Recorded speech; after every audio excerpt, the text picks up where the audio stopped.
Hi, this is Wendy Justice. I'm the Southeast Asia Correspondent for International Living. And I'm here in Hanoi, Vietnam, and one of the best things, the most fun things to do here is to get together with friends for dinner. And it's always a big occasion. Vietnam doesn't have a great deal of national holidays, but really here every day is a holiday when it comes time for dinner. So the first thing you notice is that everything here is going to be served family style. And there's so many different little techniques and superstitions and things that come into having a dinner and doing everything right. So I thought I'd just give a little primer on that if you do find your way in this part of Vietnam, how to have a wonderful meal with friends. The first thing you're going to notice is that there's a lot of bowls. And you're going to go, well, where's the plate? You know, what am I supposed to do with all these bowls? And they all actually have a purpose. The one I have in front of me here, I have a pair of chopsticks, a spoon, and a bowl, and that's my dinner plate. And I'm going to be helping myself to whatever is on the various platters. Elsewhere on the table, there's usually a combination of maybe some chicken, a fish, some sliced duck, a noodle dish, something like that, and be taking just small portions of each of those entrees and placing them into my bowl where I use my chopsticks and my spoon to eat them. If I have something like chicken and it has bones in it, then there's bone bowl that's always put into a round platter that's in the center of the table. Along with a big bowl of a clear broth, various little bowls here that'll have things like fish sauce or various dipping sauces.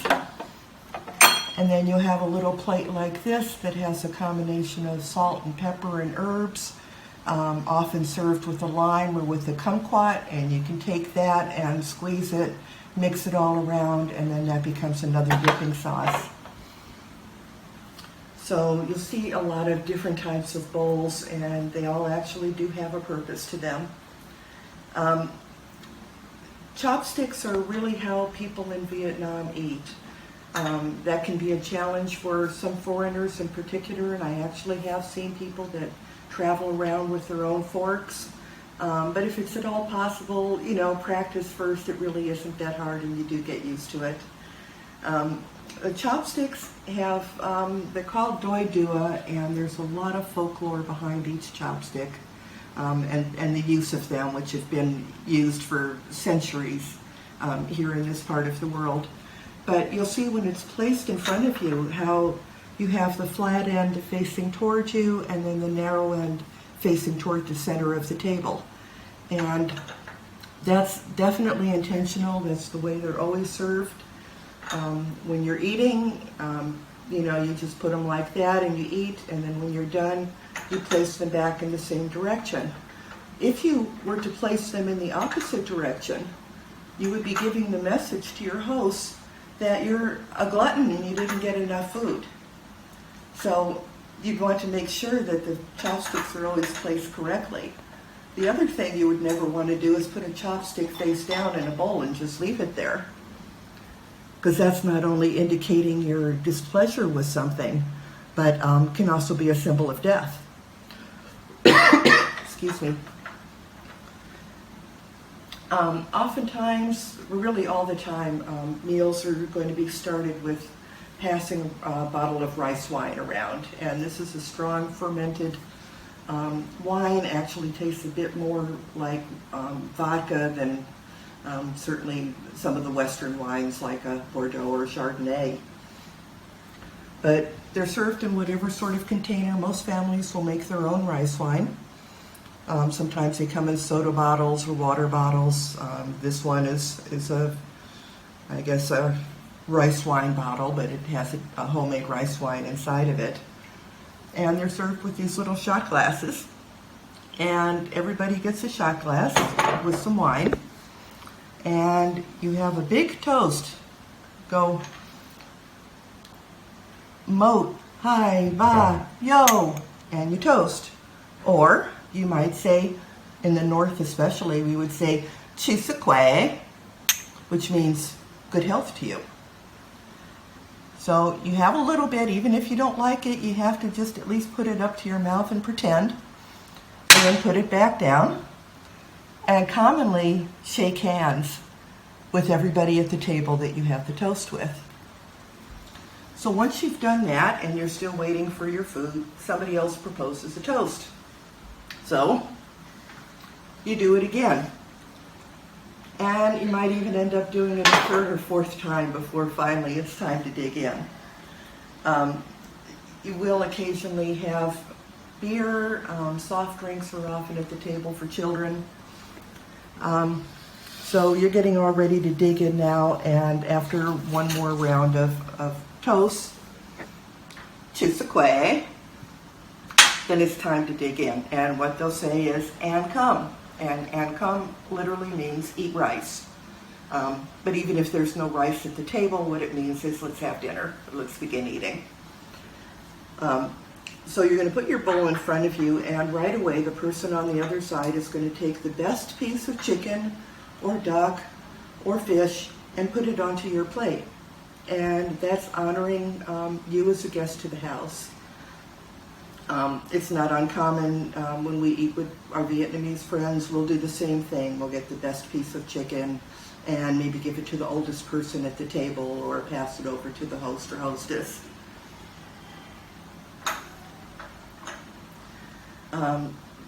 Common things with superstitions in them, it's very common to get chicken. It's probably the most common meat at this time that you get in Vietnam. And that chicken is usually boiled with herbs, and it's actually quite good. You develop a taste for it after a while.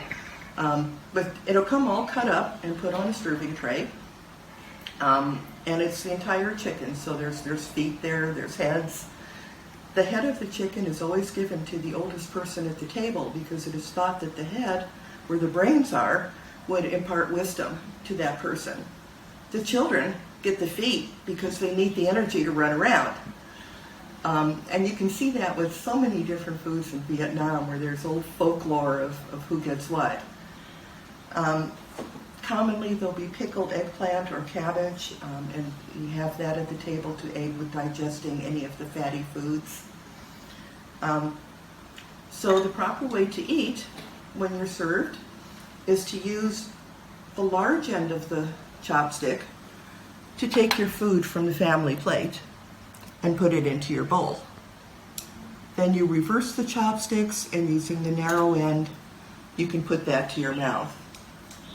So it's actually fairly hygienic. You don't see a lot of serving spoons being used unless it's for soup, but you are keeping things relatively hygienic. So now that you've had 2 or 3 bites of food, it's time for some more rice wine. So after we Chopsticks a few more times, we go back to eating.